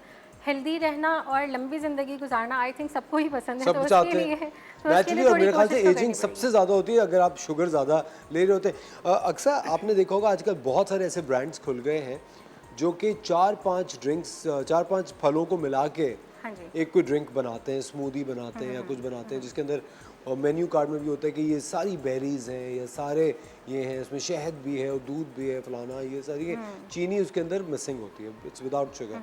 क्या वो हेल्दी हैं? बेसिकली क्वांटिटी डिपेंड करती है। और फिर स्मूदीज़ के अंदर आप ये देखें कि उन्होंने मिल्क कौन सा यूज़ किया, इधर full cream Full milk fat, है हाँ। या फिर लो फैट उन्होंने मिल्क का इस्तेमाल किया हुआ है, फुल क्रीम इस्तेमाल की हुई है, तो ऑब्वियसली वो आपके लिए हेल्दी नहीं होगा, क्योंकि सिर्फ मीठा ही नहीं देखना होता है, चिकनाई की मकदार भी आपने देखनी होती है। तो रिकमेंडेशन हमेशा यही होती है कि आप अच्छी चीज़ जब घर में बना सकते हैं तो फिर क्यों नहीं, आप भी सारी हेल्दी ऑप्शंस ऑप्ट कर लें। आप लो फैट ले लें, आप क्रीम का इस्तेमाल ना करें, आप ग्रीक योगर्ट का इस्तेमाल कर लें स्मूदी के अंदर। फल की अपनी मिठास काफ़ी है, फल का पोर्शन देख लें आपकी कितनी रिकमेंडेशन के अंदर आता है, आप इस्तेमाल कर लें, तो वो चीज़ों को आप सब्स्टिट्यूट कर सकते हैं। डेकोरेशन तो आपके हाथ में है, क्योंकि डेकोरेशन तो अल्टीमेटली खा नहीं रहे होते इस तरह से लोग, ठीक है। exactly. तो अगर आपकी सर्विंग अच्छी है, अगर आप प्लेट को अच्छा सर्व कर सकते हैं, तो आई थिंक आपको दोनों चीज़ों में कोई डिफरेंस नहीं लगेगा। Once you will learn the idea कि जी मेरे लिए चीज़ दोनों में से क्या बेहतर है। अगर आपको बेहतर, आपके प्रेफरेंस है ना कि अगर आपको अच्छा रहना है, आपको हेल्दी रहना है, तो फिर आप डेफिनेटली आप चीज़ों पे कॉम्प्रोमाइज़ करते हैं। हर चीज़ की एक कॉस्ट है, और हेल्दी लिविंग की कॉस्ट जो है वो हमारे यहाँ पाकिस्तान में महंगी इसलिए लगती है कि हमारे डे वन से पोर्शंस ख़राब हैं, हमारी प्रेफरेंसेस बहुत ख़राब हैं। मुझे लगता है कि हमारे खाने के टाइमिंग्स भी खराब हैं। बिल्कुल ख़राब है। आप क्या, आपको ऐसा लगता है कि जिस तरह हमारी जॉब के टाइमिंग्स होते हैं कि इतने बजे दफ्तर पहुंचना है, इतने बजे छुट्टी होगी, उसी तरह खाने के भी टाइमिंग्स होने चाहिए? अगर तो वो क्या टाइमिंग्स होने चाहिए? मेनली खाने के लाजमी टाइमिंग्स होने चाहिए, लेकिन हमारे यहाँ मसला सबसे ज़्यादा ये होता है, प्रैक्टिसिंग कोई भी हो, चाहे वो मेल है चाहे वो फीमेल है, सबसे पहले कॉम्प्रोमाइज़ उनकी डाइट ही हो रही होती है। सारे काम करेंगे मगर खाना क्यों मिस हो गया, क्योंकि मैं वहाँ बिज़ी था या मैं वहाँ बिज़ी थी। खाने की टाइमिंग्स हम मेनली रेकमेंड करते हैं नाश्ते की, कि आप कोशिश करें कि 10 बजे तक सारा हर तरह सुबह 7 से 10 का दरमियान आप अपने नाश्ते का रखें। इसके बाद कोई नाश्ता काउंट नहीं होता मेनली, वो फिर मिड मॉर्निंग शुरू हो गया, लंच का टाइम शुरू हो गया।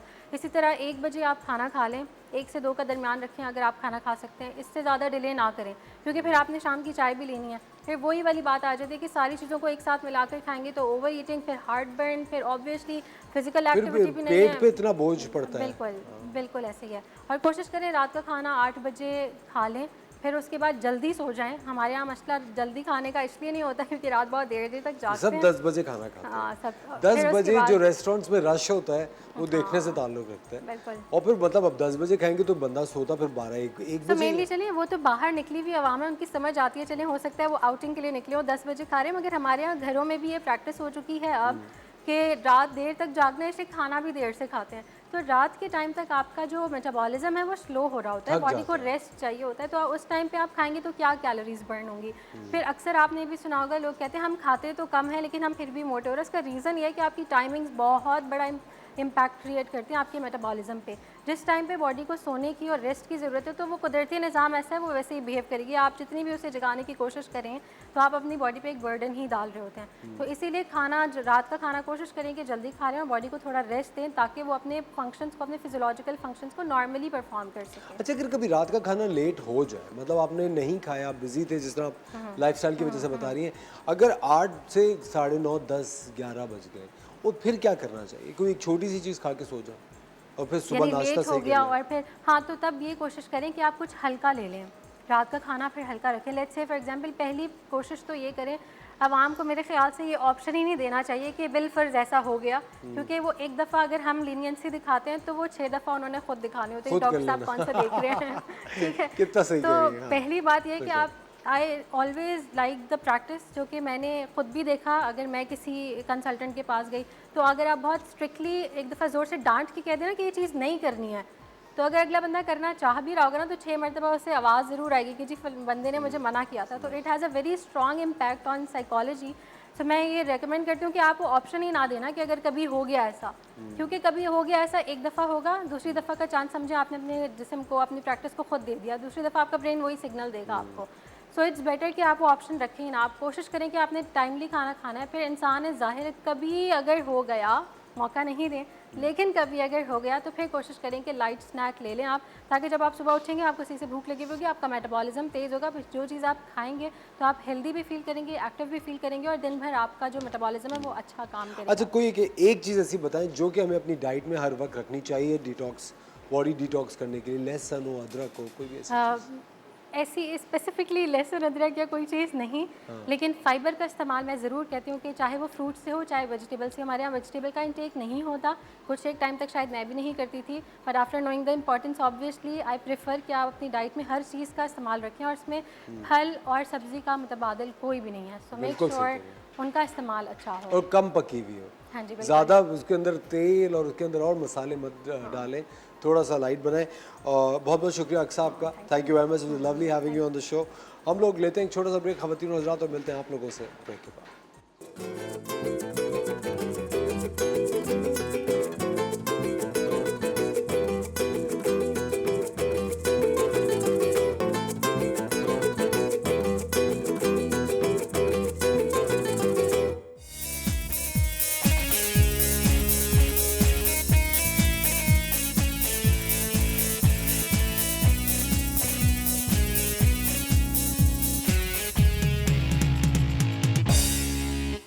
वेलकम बैक, आप देख रहे हैं द मॉर्निंग स्टार। एक बार फिर आपको शो में वेलकम कहते हैं। वक्त हो जाता है किचन क्वीन का, और आज किचन क्वीन है मिसेस एजाज। सलाम मिसेस एजाज, कैसी हैं आप? अस्सलाम, कैसे हैं आप? बहुत दिन बाद आई हैं, कहाँ गायब थी इतने दिन?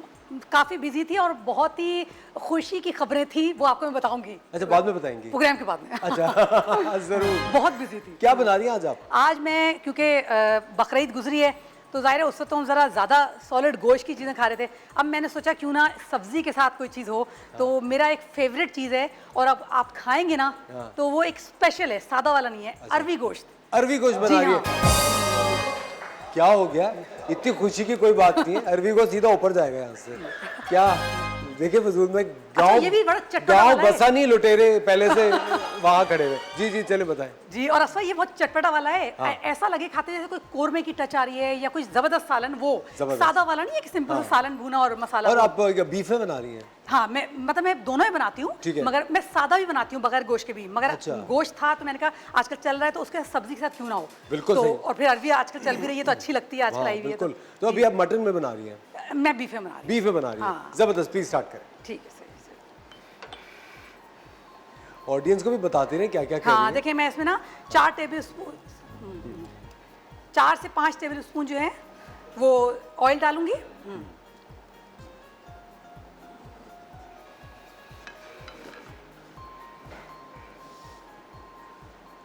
और मैं क्योंकि असफा ये बॉईल करके लाई हूँ गोश्त, तो मुझे इसमें मुश्किल नहीं होती, मैं बॉईल करके ही बनाती हूँ। अच्छा जी हाँ, उससे पहले बड़ा- बीफ को बॉईल कर लेती हाँ, बहुत मुझे पता नहीं एक आदत से तो हो जब गई आप है। बॉईल करती है उसके अंदर हाँ। सिरका वगैरह कुछ मिलाती हैं आप? हाँ, और वे जल्दी बन जाता है, जब झटपट कोई आया आपने फौरन बना लिया। ठीक है। अच्छा, अब मैं इसमें 2 प्याजें हैं जो मैं इसमें डालूंगी पिसी हुई। ठीक है, 2 प्याज हैं, पिसी हुई। हाँ, ठीक है, लोग काट के चॉप करके भी डालते हैं, मगर मैं पिसी हुई प्याज बनाऊंगी। ठीक है। अच्छा, इसमें मैं समझ लें 1 टेबल स्पून लहसुन अदरक का पेस्ट डाल रही हूँ। सही?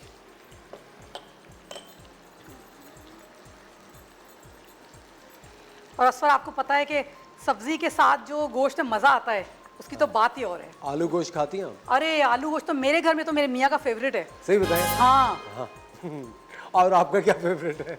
मैं तो हर चीज़ खाती हूँ। हाँ, हाँ, मैं अरबी गोश्त बहुत शौक से खाती हूँ, मैं बिरयानी बहुत शौक से खाती हूँ, और लजानिया वो तो मेरी बेटी बनाती है, इतना मज़े का। मैं बाहर का नहीं खाती, मैं खुद घर में जो बेटी बनाती है वो खाती हूँ। मिस इजाज़, आपने अपनी सास से कौन कौन सी डिशेस सीखी? मैंने अपनी सास से पहली बार जब सीखा था तो मुझे चावल आलू और मटर के साथ डालने नहीं आते थे कि साथ कैसे बनाऊं, तो मेरी सास ने मुझे कहा कि आप घबराओ नहीं बेटा, मैं आपको बताऊंगी। तो उन्होंने मुझे सिखाया, तो मैंने ताहिरी और मटर चावल वगैरह चावल साथ दम करके बनाए, वरना मैं अलग से चावल उबालती थी। मुझे बिल्कुल नहीं आता था, तो उन्होंने मुझे कहा कोई टेंशन की बात नहीं, करोगे आ जाएगा। और अल्हम्दुलिल्लाह, अल्लाह का शुक्र है, अब आ गया है। अच्छा, कोई एक ऐसी डिश है जो आपसे कभी सही ना बनती हो? जी हाँ, एक चीज़ है। क्या? वो स्टू कहते हैं ना, हाँ। गोश्त का प्याज के साथ, प्याज गोश्त है क्या, हाँ। वो जब बनाती हूँ ना, वो मेरे मियाँ तारीफ नहीं करते बल्कि कहते हैं अब तो सीख ले। अच्छा, अब Very ये nice. 2 बड़े टमाटर लिए, वो भी ग्राइंड है जी। और मशीन में आप पीस लें, तो वो भी मैं इसमें डाल रही हूँ। ठीक है, मैं स्टू बहुत बनाने की मैंने कोशिश की, मैं तो बुराई नहीं करती, मुझे तो लगता है अच्छा बनता है, मगर उन्हें पता नहीं, समझ नहीं आता। तो मेरे मियाँ ने आज तक मतलब मेरा अरमान है कि मैं अच्छा सब बनाऊं। और मेरी एक अच्छी बात यह है कि मैं कोशिश ये करती हूँ जिसकी कोई तरकीब है उसे सीखूं, चाहे वो यूट्यूब से हो, चाहे वो शो में कोई शेफ सिखा रही हूँ, या मेरे कोई घर के कोई बड़ा सिखा रहा हो, या मेरी बहनें बना रही, मैं बहुत खुश होकर सीखती हूँ। आई थिंक सीखने का अमल कभी भी सारी कभी जिंदगी खत्म चलता नहीं रहता है, होता। कभी खत्म हाँ, नहीं। मुझे तो लगता है कि पूरी जिंदगी आप जब जिस एज में हो सीखते रहो। और खाना बनाना तो एक फन है। मैं कोशिश ये करती हूँ कि तरकीब में अपनी कोई जिद्दत डालूं। इस सालन में भी मैंने अपना मसाले की एक चेंज की है चीज़, जो मैं आपको बताऊंगी, सीक्रेट कह लेंगे। हाँ। अच्छा, अब मैं इसमें ना मसाले डाल रही हूँ। ठीक है, ये धनिया पाउडर है, ये 2 टेबल स्पून डालेंगे इसमें। अच्छा, नमक मैं इसमें ½ टी स्पून डाल रही हूँ, कुटी हुई मिर्च ½ टी स्पून, और 1 टेबल स्पून पिसी हुई लाल मिर्च। ठीक है, हल्दी भी समझ लें ½ टी स्पून। और अब जो अहम मसाला है सीक्रेट, वो मैं आपको बताती हूँ। इस मसाले में सालन का मसाला तो डल गया, मगर कोरमा मसाला जो आप घर में बना सकते हैं या किसी ब्रांड का भी हो, तो वो आप इसमें डाल सकते हैं। तो 2 टेबल स्पून समझ लें इसमें कोरमा मसाला डलेगा। अब आपको इसमें टच जो आएगी वो सादे सालन की नहीं आएगी, कोरमा मसाले की भी आएगी। ये आपका सीक्रेट ये मसाला मेरा था? अपना, हाँ, ये मतलब तरकीब में मैंने किसी का सुना था। ये एक अच्छा, change इसमें है। और कोई मसाला डलेगा अब, या मसाले मसाले पूरे? डाल दिए, अब पूरे हो मसाले गए? डाल दिए। अब मैं भूनूंगी इस मसाले को थोड़ा। ठीक है। और फिर इसमें गोश्त डाल दूंगी, क्योंकि गोश्त है। बॉईल हुआ हुआ ठीक है, है। वो इसके साथ ही। फिर पकता रहेगा। हाँ, जबरदस्त। वक्त हो जाता है एक छोटे से ब्रेक का, और हम मिलते हैं आपसे एक छोटे से ब्रेक के बाद।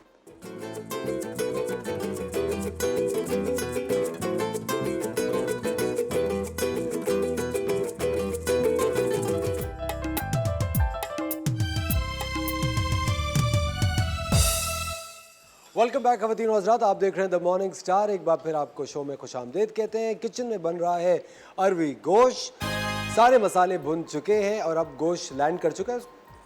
गोश्त ने लैंडिंग कर ली कढ़ाई में। मतलब गोश्त गला हुआ है तो चाहे उस मसाले में पक रहा है। अब है। मैं साथ में उसमें अरवी भी डाल दूंगी। ठीक है। ठीक है, हाँ, ये मैंने नमक में भिगोई थी 1 घंटा, तो इससे इसका लेस जो होता है ना वो निकल जाता है, ठीक है। तो वो भी मैं साथ डाल दूंगी। और अगर ये बड़ी साइज की हो अरवी तो उसको 2 टुकड़ों में कर लें। ठीक है, अब ये गला हुआ है तो इस साथ साथ गलेगी, क्योंकि ये भी थोड़ी देर में गलती है। ठीक है। और अब अरवी भी इसमें शामिल हो चुकी है। हाँ, अच्छा, और असल बात ये है कि ये बन जाएगा, तैयार हो जाएगा, तो इसकी सर्विंग बड़ी स्पेशल है जो मेरे यहाँ होती है। एक तो गरम नान होते हैं, बड़े ज़बरदस्त ताज़ा ताज़ा नान के साथ, हरा मसाला, नींबू, अदरक और छोटी चॉप हुई प्याज वो इसके ऊपर डालें और फिर आप उसके बाद नान से गरम गरम खाएं, मजा आ जाएगा। और उसके बाद तो प्लीज मुझे एक तकिया और लिहाफ दे दे, मैं एसी फोल्ड करके ये खा के फिर सो सकता हूँ, काम पे तो फिर जा नहीं सकता।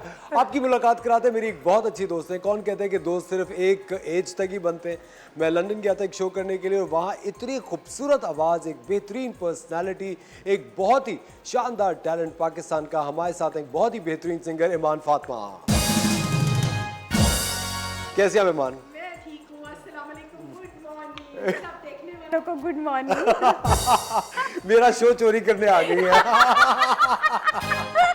क्या हाल चाल है, कैसी है? मैं ठीक ठाक अल्हम्दुलिल्लाह, आप सुनाएं, आप कैसे? बस अल्लाह का शुक्र है। फिर मैं आ ही गई। हाँ, ये अच्छी बात है। देखिए दोस्त वही होते हैं जो वादा पूरा करें, है ना। आई थिंक दोस्ती वहीं पे जी जी बिल्कुल काउंट होती है। अच्छा ईमान, मुझे सबसे पहले बताएं गाने का सफर कैसे शुरू हुआ, कब शुरू हुआ?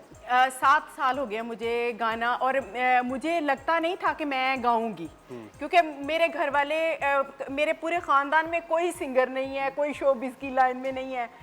तो मेरे हस्बैंड को लगा कि नहीं तुम्हें ईमान करना चाहिए। हस्बैंड मेरे आर्मी से हैं, तो जब उन्होंने कहा कि अब उन्होंने इस्तीफ़ा दे दिया किसी वजह से, तो वो कहते कि नहीं ईमान तुम अब कर सकती हो, तो करो जो तुम्हारा दिल करता है। तो फिर मैंने म्यूज़िक, लेकिन मैंने म्यूज़िक को सीखा, क्लासिकल, पॉप, फोक सब गाती हूँ।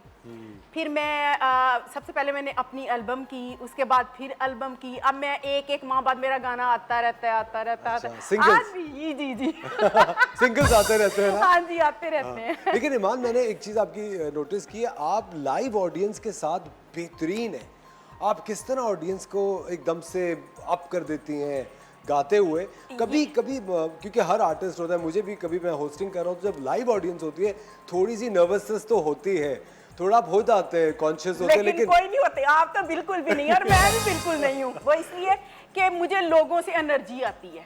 जितने ज्यादा लोग होंगे उतनी ज्यादा मेरे में एनर्जी होगी। तो आपने जो उधर किया था ना, होस्टिंग की थी, आला, बहुत मजे की। बस इससे कोई तालियां नहीं होती। ये देखें, मेरे तो खुद घर को दीमक लगा हुआ है, मेरे ही लोग मेरे ऊपर तालियां नहीं बजाते हैं। चले ये देख रही हैं आप? हाँ, देख रही हूँ। और सच्ची में आप भी सुन लें जरा, सच्ची मुच्ची की बात है कि असफर इतने अच्छे इंसान हैं। मेरी छोटी सिस्टर कहती कि मुझे ना बड़े अच्छे लगते हैं। जब इन्होंने देखा ना हमारी वीडियोस बनी, हम लोग इकट्ठे हैं, तो उसने कहा कि मुझे ना बड़े अच्छे लगते हैं। और ये नेचर वाइज कैसे हैं ईमान? मैंने बताया कि जितने ये खुद प्यारे हैं उससे ज्यादा प्यारे ये नेचर के इंसान हैं। ईमान को लंदन से मैंने सिर्फ इसलिए बुलाया। देखिए सच कह रही है ना, सच्ची मुच्ची की बात है। बिल्कुल सही है। मैं इजाज़त देखिए, आप एक जीता जागता एक विटनेस है। मैं इस बात की गारंटी दूंगी, इनको सेकंड करूंगी कि अल्हम्दुलिल्लाह आज मैं आपके प्रोग्राम में आई हूँ ना दोबारा, और जब आती हूँ तो यकीन करें मैं इतनी खुशी से आती हूँ। मैं और शोज में गई और चैनल्स पे गई, मगर माशाल्लाह अल्लाह नजरे बस से बचाए, आपका इखलाक और एक इतना बड़ा सेलिब्रिटी, मैं कहती हूँ जबरदस्त। Thank you so much. मुझे लगता है बड़ी सिर्फ अल्लाह ताला की जात होती है। बेशक।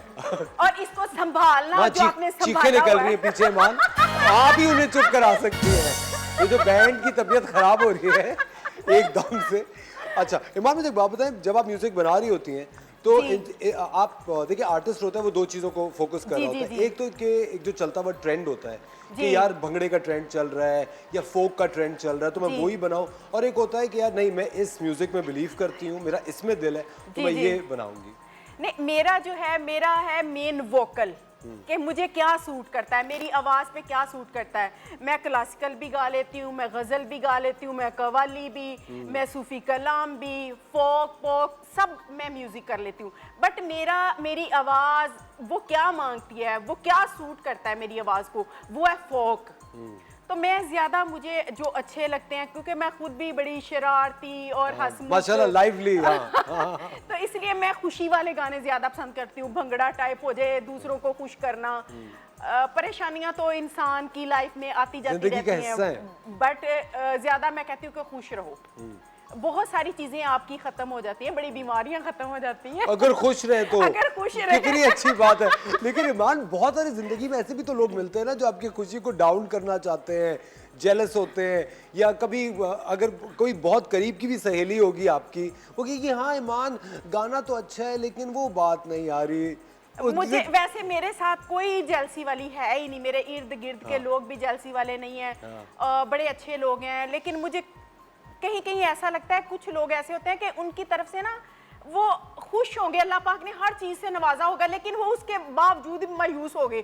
तो मैं उसको पता क्या बोलती हूँ, यार मुंह तो सीधा कर लिया कर। कितनी अच्छी बात है, बिल्कुल सही। उसने हर अभी टेंशन आई नहीं है, उसने कहना आजा टेंशन को बुला रही है पहले से कि यार जो टाइम है उसको एंजॉय करो। हाँ बिल्कुल सही बात है। तो उसने उस चीज को एंजॉय नहीं करना, वो जो आनी है ना परेशानी उसको बुला रही है कि आजा आजा भाई आजा। अच्छा ईमान, एज अ सिंगर आप किन किन का म्यूजिक सुनना पसंद करती हैं फ्री टाइम में? मैं सबको सुनती हूँ, बेशक वो सीनियर है जूनियर है। खान साहब को मैं बहुत सुनती हूँ, मैडम जी को बहुत सुनती हूँ, रेशमा जी को सुनती हूँ, मैं सबको बहुत सुनती हूँ। सारे बहुत अच्छे हैं, लेकिन गाती मैं अपना हूँ, अपने स्टाइल में, अपने स्टाइल में। क्योंकि मेरा एक अपना स्टाइल है। मुझे अक्सर इंटरव्यू में बोलते हैं कि ईमान जिस तरह अताउल्लाह की एक अपनी आवाज है, तो तुम्हारी एक अपनी आवाज है, डिफरेंट है कि वो किसी से मिलती नहीं है। अच्छा ईमान, एक आर्टिस्ट के लिए पजीराई कितनी जरूरी होती है, उसको अप्रिसिएशन कितनी जरूरी होती है? ये बहुत ज़रूरी है, इसलिए कि उसका बेशक जितना मर्जी पैसा लगा हो, जितनी मर्जी मेहनत हो, जब वो कह देता है ना यार काम हो गया, तो वो सारा कुछ खत्म हो जाता है कि यार पूरा हो गया सारा कुछ, जितनी मेहनत की थी, जो भी मैंने किया था वो एंड हो गया, तो वो उसमें खुश हो जाता है कि सब कुछ खत्म है अब इस पे। लेकिन ईमान, अभी आप 7 साल से म्यूजिक कर रहे हो जी, आपको लगता है कि म्यूजिक इंडस्ट्री पाकिस्तान की वो ऊपर जा रही है, या आपको लगता है एक जगह पे थम गई है, या पॉलिटिक्स है? आपका तजुर्बा कैसा रहा म्यूजिक इंडस्ट्री को लेके? और सच्चा जवाब। हाँ, मैं सच्चाई देती हूँ। देखिए कुछ लोग आते हैं वो कहते हैं कि रातों रात सिंगर बन जाएं, वो ऐसी बात नहीं है। आप सीखो, सीख के आगे आओ, आहिस्ता आहिस्ता लगे रहो। ये आपकी लक भी होती है। कुछ लोग आते हैं पता भी नहीं चलता, ओए ये गाना उसकी लक थी। कुछ लोग बड़ी मेहनत कर रहे हैं, कुछ लोगों की आवाज़ें इतनी अच्छी हैं, लेकिन क्या है कि उनके पास वसाइल नहीं है, या इस तरह का कोई वो है नहीं कि वो जिधर जाके उसको गा सकें।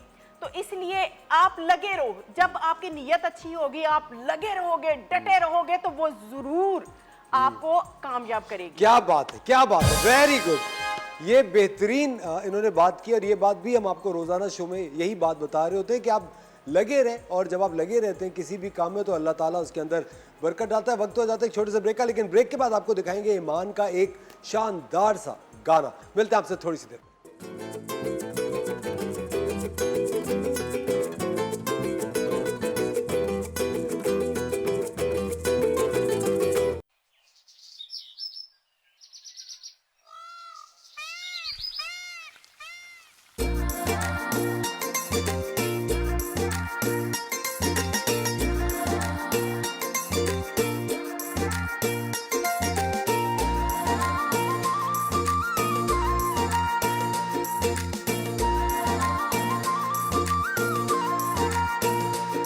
जद काल करा तैनू तू कम विच रहना है, पर यारां कोल तू सारी राती बहना है। मैं तेरी बन जा वैलेंटाइन क्यों मैनू कहना है, मैं तेरी बन जा वैलेंटाइन क्यों मैनू कहना है। प्यार 24/7 रहना है, प्यार 24/7 रहना है, प्यार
तेरिया मिठियां गल्लां दे चक्कर विच मैं नहीं आना तेरिया मिठियां गल्लां दे चक्कर विच मैं नहीं आना जानदी मैं सारा तैनू नहीं चलना कोई बहाना एक दिन जे तू प्यार जताना जावे होर कोई लब ले एक वारी अजमा बैठे मैं फिर नहीं अजमाना मैं तैनू करदा सब कुछ साइन तो मैनू कहंदा है मैं तैनू करदा सब कुछ साइन तो मैनू कहंदा है प्यार 24/7 रहंदा है प्यार 24/7 रहंदा है मैं तेरी बन जा वैलेंटाइन तो मैनू कहंदा है मैं तेरी बन जा वैलेंटाइन तो मैनू कहंदा है प्यार 24/7 रहंदा है प्यार 24/7 रहंदा है प्यार 24/7 रहंदा भाई ईमान के लिए बहुत सारी तालियां। ईमान क्या खूबसूरत गाना बनाया ईमान आपने। अपने लिए भी करे। तालियां बिल्कुल अपने लिए भी तालियां बजानी चाहिए अपने लिए भी तालियां बजानी चाहिए। आपको जब इतना अच्छा काम किया है Thank you, खुद पे thank भी you फख्र so होना much. चाहिए। Thank it's you fine. so much, बिल्कुल। मुझे बताइए कितने दिन में शूट किया वीडियो? ये 3 दिन में हुआ था शूट। 3 दिन में शूट 3 हुआ। दिन में शूट। अच्छा मुझे एक बात बताएं, लिरिक्स में आपका कितना हाथ होता है? उसमें मेरा बिल्कुल कोई हाथ नहीं कोई होता। हाथ नहीं सच्ची आर्टिस्ट है हमारे साथ भाई। अच्छा तुम्हारा सिर्फ गाने तक का आपका? मेरा हाँ गाने तक का होता है कि ये भी गाना ऐसे बना था कि अचानक हम लोग इस्लामाबाद गए हैं। अली मुस्तफ़ा का नाम आपने सुना होगा, उन्होंने ये कंपोज किया है। बहुत अच्छा कंपोज। तो ये इंडियन है जानी, उसकी शायरी है और इसमें साथ में एक और लड़का था उसकी है तोकीर नाम का लड़का, दुबई में होता है, उसने ये की है मिक्स। तो एक रात में ये गाना बना है। गाना मैं रिकॉर्डिंग करवा के आ गई थी लाहौर, बट ये जब शूट हुआ फिर 3 डेज लगे हैं इसको। 3 डे। अच्छा ईमान आपके हर वीडियो को जितने मैंने आपके वीडियोस देखे हैं ना, आप अपने लुक पे बड़ा ध्यान आपने दिया हुआ होता है। मैंने ध्यान दिया नहीं होता, ये अंदर होता है आपके। ये खुद ही आपने प्लान किया हो? खुद ही, हाँ, खुद हो जाता खुद है। ही हो जाता है कि मेरी अम्मी कहती है पंजाबी में ना कि ऐ ते मेरी धी हो जिन्हों लीरा भी पाइया सजदियां ने।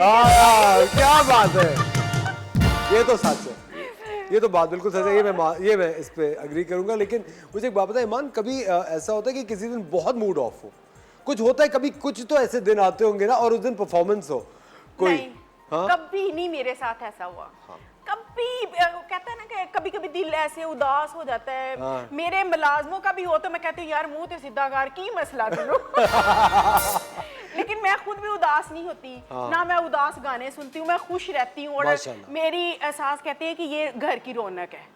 माशाल्लाह। अगर वालदा के घर चली जाऊँ वो रौनक है, कहीं भी जाते कहते ईमान रौनक है। भाई अगर सास कह रही है घर की रौनक है, ये हम मान सकते हैं।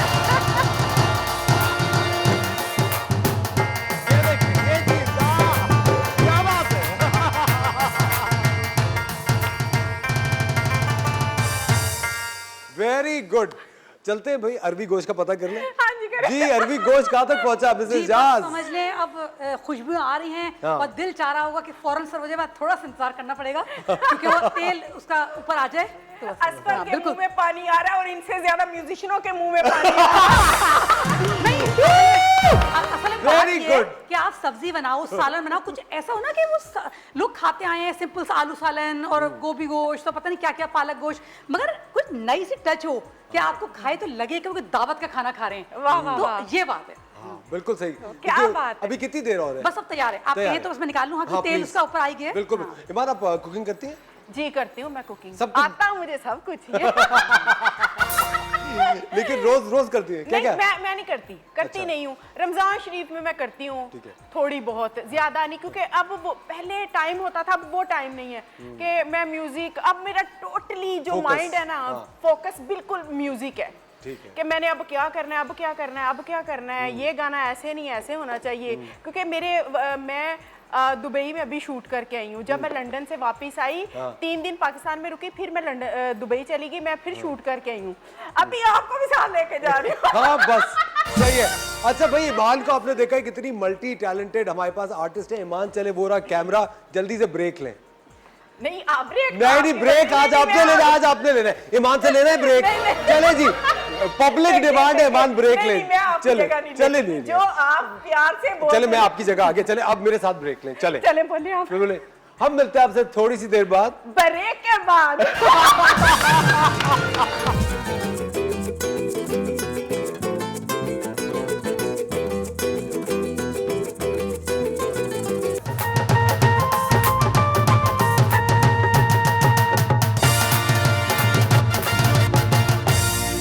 वेलकम बैक खवातीन और हज़रात, आप देख रहे हैं द मॉर्निंग स्टार। एक बार फिर आपको शो में वेलकम कहते हैं। और जी, और अरवी गोश्त की क्या खुशबू आ रही है भाई।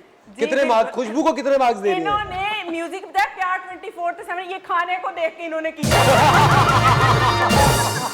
और मैंने असफर आपके लिए गरम गरम नान बस आ रहे हैं, ऑर्डर कर दिए हैं। हाँ। फिर आप इसके साथ जो मजे उड़ाएंगे हाँ। तो पता है क्या कहेगा? हाँ। ये अरवी गोश्त के मेरे बन जाओ।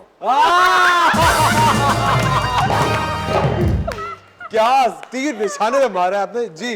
रेसिपी तो बता दो जी, जल्दी से। ये मैंने देखे 1.5 पाव गोश्त लिया है, गाय का गोश्त, ठीक है। और ये छोटी छोटी बोटियां की थी, जल्दी गल जाए। मैंने पहले बॉईल करके रखा था। और मैंने अरबियां जो हैं वो सबने 10-12 के करीब छोटी साइज की अरबियां ली हैं और उनको नमक के पानी में भिगो दिया था। बॉइल्ड गोश्त को मैंने 4 टेबल स्पून या 5 टेबल स्पून तेल में डाला और फिर उसमें मैंने प्याज डाली। प्याज जो है पिसी हुई डालनी है, 2 अदद टमाटर पीसे वो भी डाल दिए, 2 टेबल स्पून लहसुन अदरक डाला वो भी डाल दिया। और फिर मैंने उसको भून के उसमें मसाला डाला, धनिया, लाल मिर्च, नमक और हल्दी और कुटी मिर्च। और सीक्रेट मसाला मेरा था कोरमा मसाला। ये आप घर में बना सकते हैं। मैं कोरमा मसाला घर में बनाती हूँ और बिरयानी मसाला भी घर में बनाती हूँ। कैसे? वो सारे मसाले गरम मसाले होते हैं, कुछ चीजें होती हैं, उनको लेके कुछ भूनना होता है। अलग से शो करेंगे ये वाला फिर, बिल्कुल। जब आप जिस दिन आप सिर्फ मसाले बताएंगी। जबरदस्त। हाँ? बिल्कुल। मसाले कैसे बनाए? बिल्कुल ठीक। घर के मसाले बहुत जरूरी है भाई, बहुत जरूरी है ना। डब्बों के मसालों में पता नहीं क्या क्या। बिल्कुल सही बात है कि ये जरूरी है। सही है। अच्छा, वो कोरमा मसाला 2 टेबल स्पून डाला, उसके बाद मैंने उनको भूना और फिर मैंने उसमें गोश्त डाल के सही अच्छे से भूनने का मसाला जब भून गया तो मैंने दही 2 टेबल स्पून डाली है, ताकि उससे जो है जायका और अच्छा हो जाता है। दही डालने से जरूर डालनी चाहिए टमाटर के साथ, ठीक है, वो डाल दी। अच्छा, फिर मैंने डाल के एक चीज और डाली है जो वो भी मेरी सीक्रेट है, वो मैंने ब्रेक में डाली थी, वो है चिकन क्यूब। वो आप मैंने आधी डाली है, फुल स्टीम डाली कि मैं नमक डाल चुकी थी कि उसमें नमक जरूर होता है, तो मैंने वो क्यूब भी डाल दी। उसके बाद मैंने उसे भूना और फिर जब वो तेल उभर आया है तो उसमें जरा सा 1 कप पानी डाल दें ताकि हल्का सा शोरबा हो जाए। और जब भुन जाए तो तेल ऊपर आने के बाद उसमें मैंने 2 चुटकी मेथी जो है कसूरी वो बुरक के, उसकी खुशबू गोश्त के साथ हल्की सी आए, क्योंकि मुझे फेवरेट है बहुत कि मेथी बहुत अच्छी लगती है और स्मेल भी ना गोश्त की जरा कम हो जाती है। हाँ, तो वो डालकर मैंने उसे रखा। अब वो तैयार है और इसके साथ जरूरी है गरम नान। और ये एक स्पेशल चीज है, ये अगर नहीं है तो अरबी गोश्त का मजा नहीं आएगा। ठीक है, हरा धनिया, ये इन्होंने आज फैसला कर लिया है। और अरबी गोश्त बेकार है, इसके बारे में नहीं हो सकता। हरा धनिया, ये नहीं हो सकता। अदरक, नींबू, हरी मिर्च और कुटी हुई चॉप प्याज, बिल्कुल, वो इसके बुरके और फिर आप एक एक निवाले के साथ मजे उड़ाएं। आधा साइड से बड़ी आवाज़ें आ रही है, हाय हाय हाय।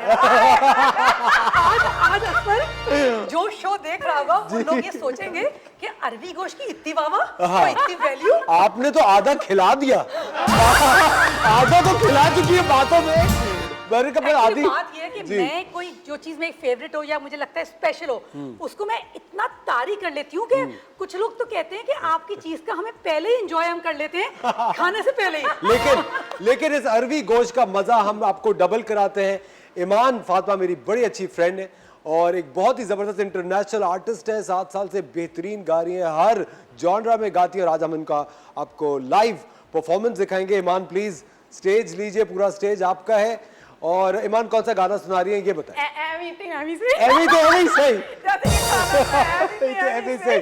चलिए जी, आप लोगों का बहुत बहुत शुक्रिया खवातीन और आज का शो देखने के लिए। कल फिर आपके साथ होंगे एक बेहतरीन से शो के साथ। अपना बहुत ज्यादा ख्याल रखिएगा और इसी तरह मोहब्बतें बांटते रहे। मिसेज जाज थैंक यू, आपका बहुत शुक्रिया। और ईमान थैंक यू, आप आइए। अब पूरा स्टेज, अब पूरा शो हो जाता है जी ईमान फातिमा का। ईमान के लिए तालियां।